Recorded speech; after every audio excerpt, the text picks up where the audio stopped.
আসসালামু আলাইকুম, কেমন আছেন সবাই? নিশ্চয়ই ভালো আছেন। আমি ভালো আছি আলহামদুলিল্লাহ।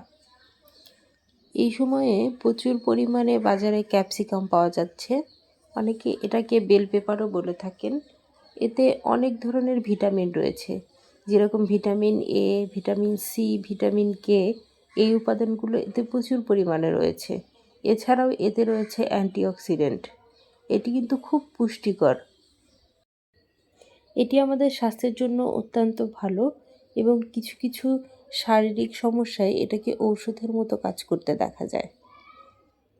তো আজকে এই ক্যাপসিকামের বিস্তারিত আলোচনা করব। এটি রোগ প্রতিরোধ ক্ষমতা বৃদ্ধি করতে পারে। প্রচুর পরিমাণে ভিটামিন সি এবং অ্যান্টিঅক্সিডেন্ট থাকায় শরীরের রোগ প্রতিরোধ ক্ষমতা বৃদ্ধি করে মানুষকে সুস্থ রাখতে সাহায্য করে। সাধারণত যে খাবারগুলোতে কম ক্যালোরি এবং উচ্চ ফাইবার রয়েছে সেই খাবারগুলো খেলে মানুষের ওজন নিয়ন্ত্রণ হয়। ক্যাপসিকামে যেহেতু কম ক্যালোরি এবং উচ্চ ফাইবার রয়েছে, তাই বলা হয় যারা ওজন নিয়ন্ত্রণ করতে চান তারা খাদ্য তালিকায় ক্যাপসিকামকে রাখতে পারেন। ক্যাপসিকামের অনেকগুলো কালার হয়ে থাকে, যেরকম লাল, হলুদ, সবুজ। তবে এই সময় সবুজ কালারের ক্যাপসিকাম বেশি পাওয়া যাচ্ছে তুলনামূলকভাবে। লাল ক্যাপসিকামে থাকে এক ধরনের লাইকোপেন উপাদান, প্রোস্টেট ও স্তন ক্যান্সারের ঝুঁকি কমাতে পারে। ক্যাপসিকামে প্রচুর পরিমাণে পটাশিয়াম ও অ্যান্টিঅক্সিডেন্ট রয়েছে, যা রক্তচাপ নিয়ন্ত্রণে রাখতে সাহায্য করে। খারাপ কোলেস্টেরলের মাত্রা কমাতে সাহায্য করে।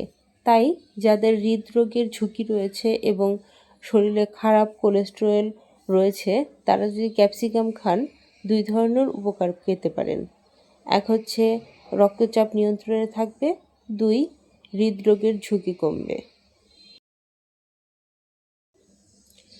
ক্যাপসিকামে রয়েছে লুটেইন, আরও রয়েছে জেংক্সনোথিনের মতো উপাদান, যা চোখের রেটিনাকে সুস্থ রাখে এবং চোখের মানুষের যে বিভিন্ন স্ট্রেস থাকে সেই স্ট্রেস থেকে রক্ষা করে। চোখের কারণে যে মাথা ব্যথার সমস্যাটা হয় সেগুলো তুলনামূলকভাবে অনেকটা কম হয়। এছাড়াও এই ক্যাপসিকামে রয়েছে আয়রন ও ভিটামিন সি, যা রক্ত স্বল্পতা দূর করে, অ্যানিমিয়ার ঝুঁকি কমায়। যাদের আয়রনের অভাব রয়েছে তারা ক্যাপসিকামকে খেতে পারেন সবজি হিসেবে, পাশাপাশি রক্ত স্বল্পতা দূর করানোর ঔষধ হিসেবেও।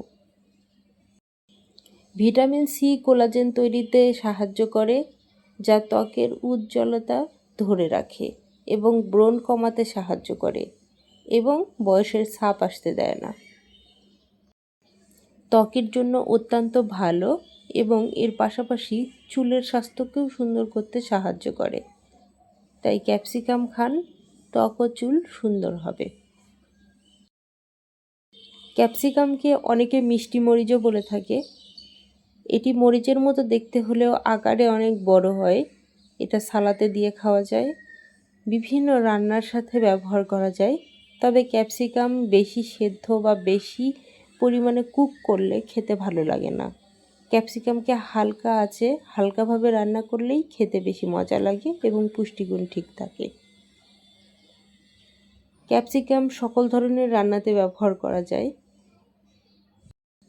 নুডলস, পাস্তা, ফ্রাইড রাইস এই খাবারগুলোতে ক্যাপসিকাম খুবই মজা লাগে, আর এই খাবারগুলো বাচ্চারাও খেতে পছন্দ করে। এই খাবারগুলো যদিও একটু ফ্যাটযুক্ত, তারপরেও একটু কম তেলে স্বাস্থ্যকরভাবে রান্না করে বাচ্চাদেরকে খাওয়াতে পারেন এবং নিজেরাও খেতে পারেন। যদিও ক্যাপসিকাম অতীতে বাংলাদেশে চাষ হতো না, কিন্তু বর্তমানে বাংলাদেশে ক্যাপসিকাম চাষ হয়। ক্যাপসিকামে চাষ করার জন্য বাংলাদেশের আবহাওয়া খুব উপযোগী। অনেকেই বাণিজ্যিকভাবে ক্যাপসিকাম চাষ করছেন এবং লাভবান হচ্ছেন। বাংলাদেশের সব অঞ্চলেই ক্যাপসিকাম চাষ করা সম্ভব। সাধারণত ক্যাপসিকামের বীজ থেকে চারা উৎপাদন হয়, সেই চারা থেকেই বংশবিস্তার হয়। ক্যাপসিকাম যদিও একটি সবজি বা খাবার, তারপরেও বলে রাখি, যদি কেউ এটাকে ঔষধ হিসেবে গ্রহণ করতে চান অবশ্যই কোনো ভেষজ ডক্টরের পরামর্শ নেবেন এবং তারপরে ঔষধ হিসেবে গ্রহণ করবেন। আমার বলা কথা কারোর জন্য ব্যবস্থাপত্র নয়। আমি শুধুমাত্র আপনাদের ক্যাপসিকাম সম্পর্কে জানানোর জন্যই এই ভিডিওটি তৈরি করেছি। মৌসুমি সবজিগুলো সাধারণত মৌসুম ফুরিয়ে গেলে আর বেশি পরিমাণে পাওয়া যায় না। ক্যাপসিকাম যদিও বছরের সব সময়ই চাষ হয়, তবুও শীতের এই শেষ সময়টায় এসে ক্যাপসিকাম বাজারে প্রচুর পরিমাণে পাওয়া যায়। তাই এই সময়ে প্রচুর পরিমাণে ক্যাপসিকাম খেতে পারেন। অন্যান্য সময় ক্যাপসিকামের দামও তুলনামূলকভাবে বেশি থাকে। লাল, সবুজ বা হলুদ সব ধরনের ক্যাপসিকামেই প্রচুর পরিমাণে পুষ্টি উপাদান রয়েছে।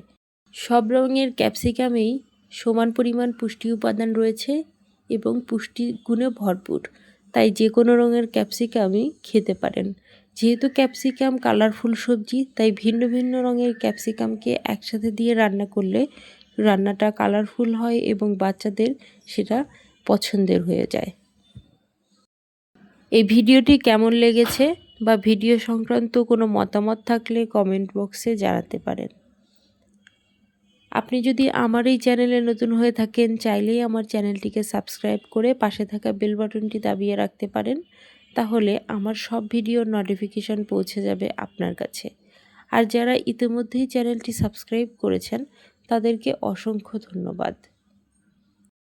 আপনার ভিডিও সংক্রান্ত যে কোনো মতামত আমাদের কাছে অত্যন্ত গুরুত্বপূর্ণ। ধন্যবাদ ভিডিওটি দেখার জন্য। আজ এই পর্যন্তই। এরপরে অন্য কোনো সময় অন্য কোনো বিষয় নিয়ে কথা হবে।